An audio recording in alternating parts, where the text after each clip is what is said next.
We are joined right now via Zoom by Bheki Mtolo. He's joining us virtually, the ANC Secretary General in KwaZulu-Natal. Mr. Mtolo, thanks so much for your time. Welcome to Morning Live.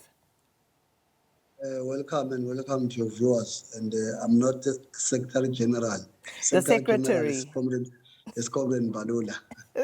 The Secretary in KZN. Thanks so much for speaking to us. Mr. Mtolo, the conference is obviously now over for all intents and purposes. Of course, adjourned is perhaps the more technically correct term because there are still some outstanding issues that still need to be concluded. But with the outcomes that we have at the moment, how would you say this past weekend was for KwaZulu-Natal? Oh, thanks very much. I think the conference was one of the best conferences we attended. It was joyful, it was excitement, a lot of lobbying, a lot of conversation, meeting, trying to push hard. But at the end of the day, the voting took place and the branches of the ANC, in their own wisdom, elected the leadership that is going to lead the organization for 5 years. And we want to congratulate President Ramaphosa for his re-election with a rounding victory towards 2024 and 2027. And I think he has been democratically elected. There were no issues, there were no complaints. We put observers in the voting station. We came and briefed us. They were happy. Counting was fine. People who voted were legitimate people. Everything was clean. He won clean. He won clean. So with the benefit of hindsight, is there anything that you would have done differently as a province going into conference? No, there's nothing you do as a province differently. Remember, we knew, those of us who grew up in the ANC, remember some of us, we came in the ANC when we were very young. We've won many conferences, we've lost many conferences. We knew that there are two possibilities. The first possibility is that Comrade Zweli Mkhize will win. And we wish to thank him for availing himself and making the conference exciting in the ANC and deepening democracy in the ANC and teaching young people that leaders are elected democratically and competition is not a problem. But we also knew that the possibility that he may not emerge. And then we prepared our mind that we'll accept the outcome as they are because it's an ANC meeting, it's an ANC internal democracy. That's what makes the ANC what it is today from inception in 1912. But what people are failing to understand is that if you look at the presidents of the ANC to Comrade Ramaphosa, I think KZN has got a huge chunk of providing a lot of presidents in the ANC. Of course, there may be a change. I think delegates of the ANC and branches are looking somewhere else, and we must accept that.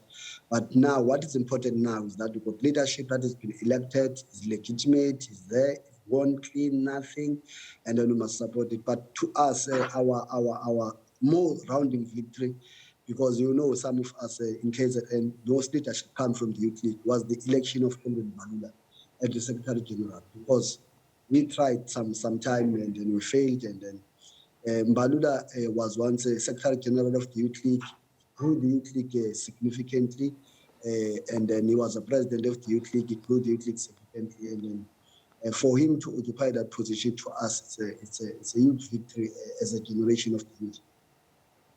Mr. Mtolo, speaking of the provinces obviously coming into conference, having voted for their preferences for those whom they would like to see lead the organization for the next 5 years.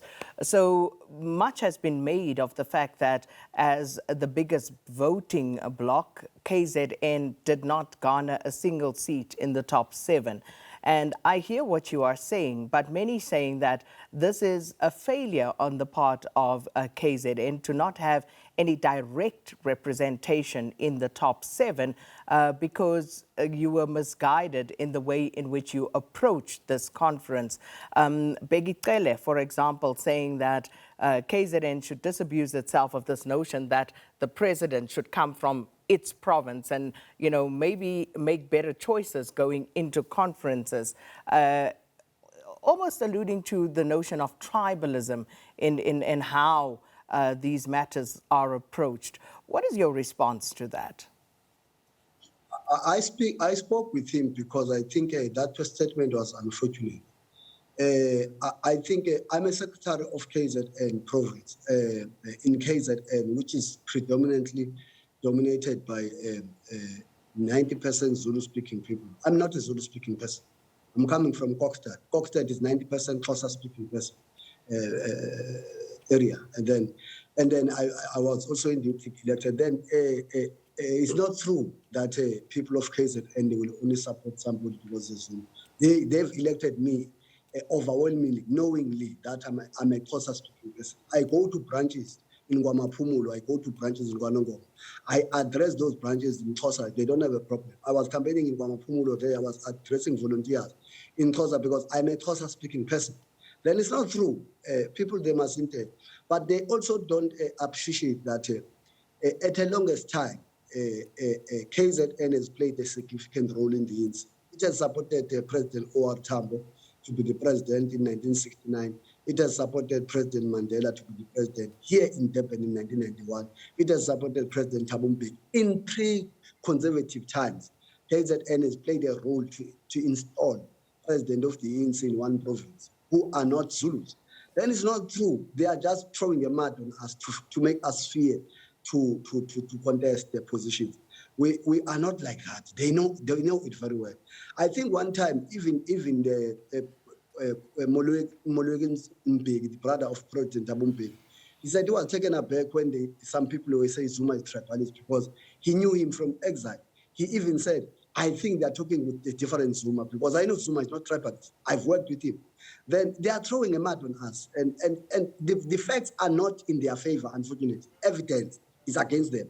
Just now in KZN, a secretary of KZN is not a Zulu-speaking person, but he has been elected and is got respect in the entire province. So that, of course, as you say, people will have their views on. You say that the facts would obviously disprove some of those notions that are being attributed to you. Now, looking back at the events of the past weekend, the disruptions, we've heard coming through quite strongly this notion that discipline will now be enforced in the African National Congress. We saw on day one former President Jacob Zuma's entrance at conference, which was quite disruptive because the ANC President Cyril Ramaphosa had already begun delivering his political address, and he was at the podium. And then the former President Jacob Zuma enters and totally disrupting the session to the point where the president had to stop. Delegates singing Wenzenu Zuma. And, lots of concerns were raised about protocols and whether this was to undermine a sitting president. So as KZN, going back to your province, is this something that you will be addressing? Oh, I think what happened there, I think I went there and spoke with security because some of the things are just logistical issues. I went there to speak with security. Security, why are you allowing people to come inside while the president is speaking? Because it was not only President Zuma that came when the president was speaking. There were three groups of people that came when the president was speaking. Was President Zuma and was delegates from KwaZulu-Natal and some delegates from other provinces who came singing from the registration center in different times. I went to security to say, this is wrong. You know that president is addressing. When president is addressing, because some bodies coming from outside, it's not aware that the president is addressing. You allow, when in the ANC, when the president is addressing, you close the door as security so that the president address all of us finishes. Then you are deliberately putting the conference into chaos yourselves. But I think one mistake that we should appreciate as leadership, I think we have not got enough time to engage with delegates so that we instill discipline, what's expected of them to conferences. While we have issued them some communication, because I can tell you, I've got a proof. We have issued a communication that no one must disrupt the national conference and all that. But what has happened there was logistical issue of security allowing people to come in while the president was addressing. It was so unfortunate. It is not done. You remember you remember one time in 1997, that President Mandela came in while President Bheki was addressing. You remember that incident? Because it's natural. People, they will share a leader when he comes in. Then you don't do that. So that's one thing coming in late, Mr. Mtolo. If you take your delegates who came in late, for example, singing, and whilst the president is at the podium delivering his political address. So surely you can come in late into a session without being disruptive. The delegates came in and were disruptive. So it almost seemed orchestrated. Those delegates who came in were not disruptive. Were they not singing? No. That conference is too big. I think you were not inside. That conference was too big. It's 5,000 people. Then when they came in, those delegates singing there, remember when they are singing, they are chanting. I only realized when I was with them there that when you are there, you don't hear that the president is speaking because they are making noise. They were shocked when I say, hey, stop, the president is addressing. Because they are making too much noise, they are chanting because they were coming from the registration center, and the registration center was delayed. They were literally not really literally. That's why they stopped immediately and said, I was sorry, nobody, we didn't realize. You see, because they were coming at the back of the door. Mr. Mtolo, I was there, and I have a clear picture of that hall. And even if you came in late, you would know, you would be able to see that there is someone on the podium speaking. And even as you were entering, because it was not noisy in there, because already the president had started speaking. So... No. Remember, in a conference, if somebody's in a podium, doesn't mean you don't see. They see a lot. Even when SG was speaking there, when we were dealing no, but Mr. Mtolo, the president was speaking. The president was already speaking. So all of that had quietened down. They didn't see that the president was speaking on the podium. Don't be disgenious. That hall is too big. When you are at the back, you can see somebody on the podium, but you can't see. If you are singing, you can't see speaking, and you can't even see the president because we are chanting. You don't understand this thing. No, Mr. Mtolo. We are bringing mad on a conference And because no, you can't Mr. accept that the conference of the ANC was smooth. Mr. Mtolo, the fact of the matter is there was disruption caused, and some of your delegates were involved in that. Will you be taking action against them when you get back to your province? We have taken action at the conference. We have called them to order at the conference. We have taken action at the conference. We have called them to order. That's why after that, there was nothing that happened. We talked to them hard. In fact, the Secretary of Musa Dladla even read a route ad for them. The Secretary of Musa Dladla, Comrade Matanga, Natitul, went to his delegates, some of them, and read the route ad and said, if you continue with this, we'll throw you out of the conference. That's how decisive we were as leadership. So looking at how your province is faring, you've lost membership over the last 5 years. And what would you attribute that decline to as KZN? No, the decline in KZN, but by the way, the ANC is declining all over provinces because the whole ANC is declining all over provinces. I'm aware of that, but I'm speaking to KZN. Our decline in KZN, there was a time when all legitimate structures were destroyed, disrupted,